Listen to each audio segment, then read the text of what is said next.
1, 2, 1, 2, 3, 4. Welcome everyone to the morning announcements. I'ma say my name so you can pronounce it. Bomani Armah. Shout out to early risers, I see who you are. My morning ritual, thanks for having me over. Start with audiovisual, dose of Sankofa. My favorite occasions a few moons away.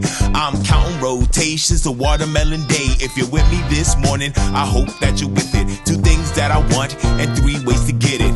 Black solidarity, African independence. Honor the ancestors, prepare descendants. 3rd thing you gotta do is love right now. I mean that in every sense and every way you know how. Now throw them up and say what should increase on 1, 2, 3, peace. All right, let's do the mic. Mic check, 1, 2. 1, 2. Mic check, 1, 2. Good morning, everybody. Let's go ahead and get this party started. Here we go. Mic check, 1, 2, 1, 2. Mic check. Good morning, everybody. Welcome to the morning announcements. Let me make sure I'm all set up and ready to go here. Boom. All right, got my microphone in place. Welcome to the morning announcements with Bomani Armah on Tuesday, March 28th, 2023. We are 130 days away from Watermelon Day at Sankofa. We are here to honor the ancestors, prepare the descendants, and love right now. All right, friends, we start every program with our libation. Let's get into today's libation. Hold up. I didn't bring up my graphic here. I got to make sure this sister gets all the honor due to her. Today's libation is for Sarah Louise Vaughan. Sarah Vaughan. March 27th, 1924 to April 3rd, 1990, an American jazz singer nicknamed Sassy and the Divine One. She won 2 Grammy Awards, including the Lifetime Achievement Award, and was nominated for a total of 9 Grammy Awards. She was given an NEA Jazz Masters Award in 1989. Critic Scott Yano wrote that she had one of the most wondrous voices of the 20th century. Let's get into this Sarah Vaughan quote. When I sing, trouble can sit right on my shoulder and I won't even notice. Sarah Vaughan. Let me read that again. When I sing, trouble can sit right on my shoulder and I won't even notice. Sarah Vaughan. I wish everyone the freedom of Sarah Vaughan when she's on stage. Shoot, when she's singing while washing the dishes. Go Google this sister and watch her dynamic performances. Nothing is there but her and the song. There was plenty of trouble all around her as she waded her way through a racist and misogynistic world, but she was hitting those notes. But while she was hitting those notes, she felt none of this. I am so glad she was able to find her talent and literally find her voice. Once again, I wish this on everyone. When I'm rapping, when I'm teaching, I don't feel any of the troubles that are on my shoulder at all. And thank you very much, Sarah Vaughan, for reminding me. Let's pour a libation for Sarah Vaughan. We never forget, so never fear. For homies who ain't here, we pouring out a beer. Because of you, it'll never be the same. We keep saying your name while we pour champagne. For the mothers and the father figures, your flame still flickers, we pouring out some liquor. We're the sons and the daughters of heroes and martyrs. Honor you by pouring out some water. Friends, today's libation is for one Miss Sarah Vaughan. Thank you very much for joining me early in the morning. I am dedicating to making, excuse me, I am dedicated to honoring the ancestors, preparing the descendants, and loving right now. That includes in person at my annual Watermelon Day and online with the morning announcements and my new music and my music projects, the Watermelon Man album and my children's album. My latest album, let me go ahead and bring up the graphic for this so you can see it. My latest album, Bomani's Beatbox Basement, is available only on my Bandcamp page. Go to babagotbars.com. You'll find a way to download the digital downloads. That is a great way to support what I'm doing here. Plant a seed in the Watermelon Man. I really appreciate that. Another great way to support my work is to download my Watermelon Man album that you can get anywhere you stream music. Go to notarapper.com for that. Or you can go, here's what I suggest you do. You go to my Patreon page. All right. This Sunday, I'm doing another one of my EAT series, Educators and Artists Talk.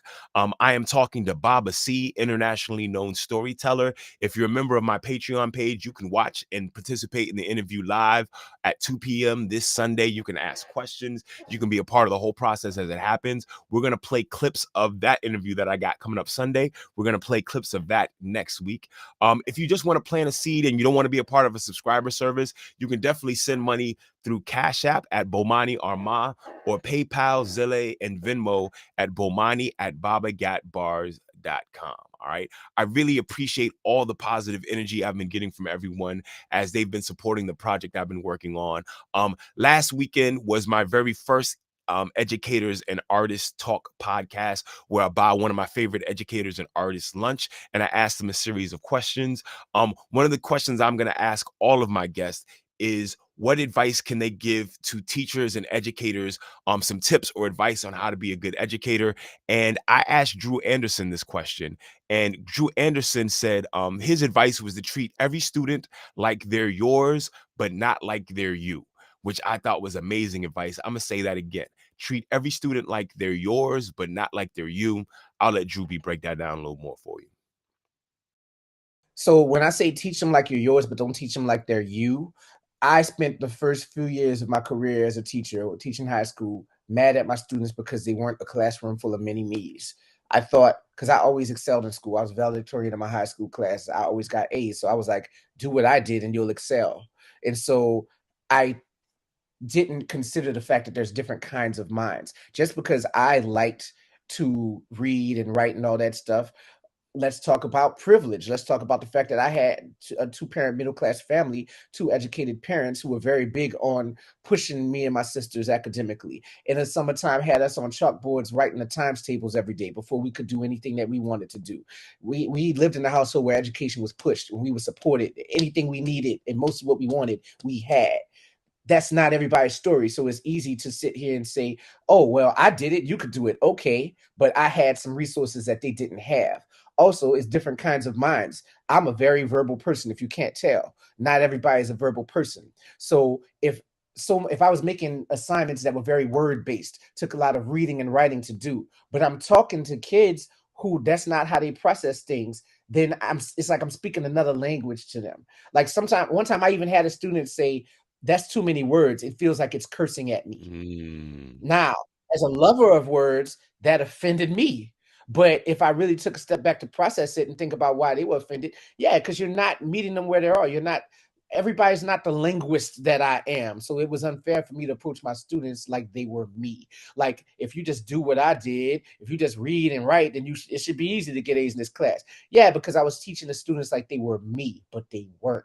You gotta be prepared for the different kinds of minds. Don't teach them like they're you. Don't teach them like they're you. Teach them like they're yours. Have the care as if they are your kids. The stuff that Bomani was talking about earlier about how the whole community makes it that happy kids will grow up to be people who aren't hurting you because of their unhappiness.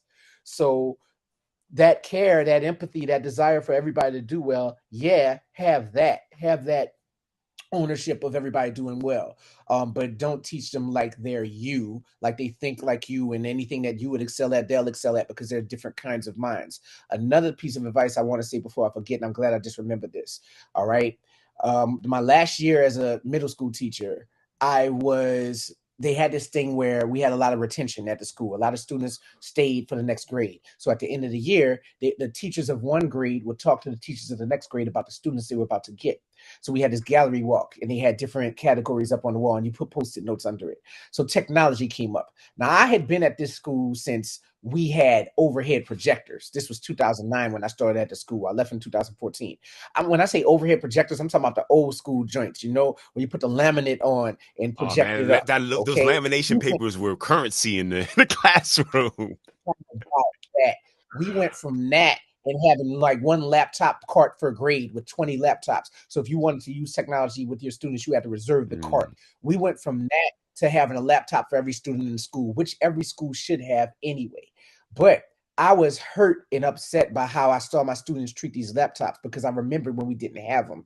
And my students, they would abuse them. They would drop them, throw them, crack the screens. And I befriended the guy, our tech guy, whose job it was to fix these laptops. And I would just watch him like Quasimodo in his lab. He was a really cool dude, like a British dude. We would just talk about music and stuff. He knew his hip hop. White British dude. He knew his music. But I would sit in his room, his lab, and talk to him about music and watch him putting together all these broken computers. And so by the end of the year, I was so frustrated with how much my students abuse the computers that I vented all that emotion when I was asked how they should interact when they became ninth graders, because they were eighth graders at the time, how the ninth graders, their teachers should treat them when it comes to technology. So I was saying ridiculous reactionary things like, don't let them use technology, severely limit their use of technology.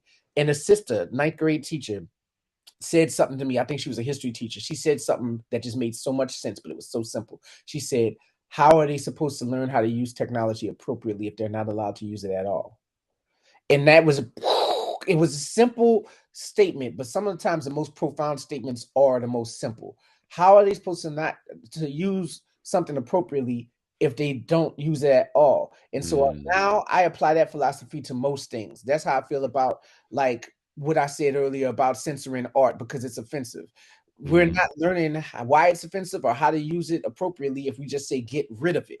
So we have to get rid of this thing where we get rid of everything as soon as it's uncomfortable. Because when it's uncomfortable, it's probably when the conversation was just about to get good. Yep. But we don't know how to navigate that part. So we fear it, we run from it, we push it away. I want us to get beyond that. I want us to get into true critical thinking. We talk about cancel culture. I want to talk about the opposite of cancel is subscribe. What do you subscribe to and why? Oh yeah. What do you subscribe to and why? Yeah. Short answer, yeah. Let's go there. I love that. You made me think of a piece of advice I gave someone else. I mean, it was a good moment for me, but it was an exact same thing that you were talking about. I was upset seeing a friend of mine and their older children were using sippy cups. And I was like, why are they still using sippy cups at this age? He's like, well, because if not, they'll spill it. I was like, well, how are they going to learn to not spill it? Like you have to mentally prepare yourself with of course you can't give them non-sippy cups the whole time, but at some stage 3, 4, 5, 6, you got to be like, I'm cleaning up spills this month because you know what I'm saying? They're cleaning up spills. Exactly. Learn the consequences of spilling your stuff. Exactly. I don't know if you could feel the energy, but Drew Anderson is one of my favorite people to talk to. Definitely go to my Patreon page to find out more information and watch that entire interview. And the next interview is going to be with Baba C, an internationally known storyteller. We're going to be doing the same thing. This is going to be at 2 p.m. this Sunday. Make sure you come through. And since I'm supporting my brother, Drew Anderson, make sure you go check out his play, Push the Button by Drew Anderson and Dwayne Lawson Brown. It is happening at the Keegan Theater. I guarantee you it'll be great. It'll be a load of laughs for everyone. Friends, that is my time. Thank you very much for supporting the morning announcements. I'm going to end this program like I end all my programs, playing the Black National Anthem by J. Rosamond Johnson and James Weldon Johnson. Lift every voice and sing.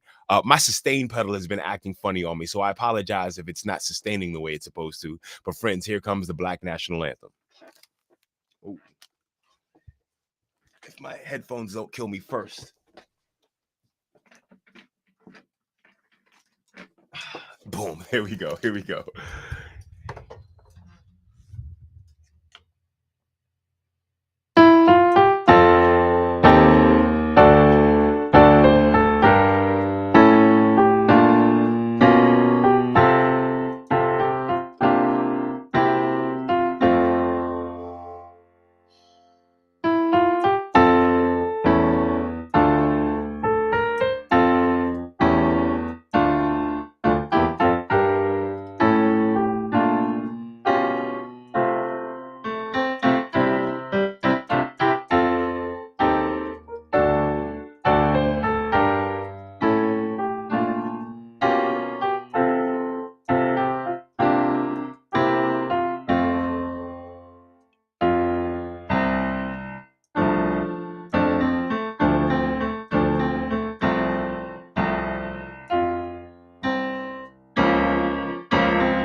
Friends, that was the Black National Anthem, Lift Every Voice and Sing by J. Rosamond Johnson and James Weldon Johnson.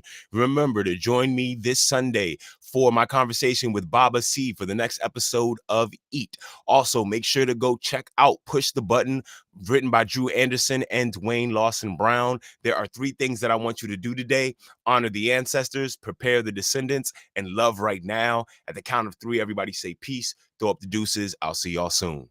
1, 2, 3. Peace. Hold it now, melon is sweet, the water is life. So every time we meet, I'ma give you a slice, cause I'm the watermelon man. I'm the watermelon man. I got the juice and plant the seeds. I reap the fruit and give you what you need, cause I'm the watermelon man. I'm the watermelon man. It's the Watermelon Man, reppin' red, black, and green. The county of PG sends you greetings from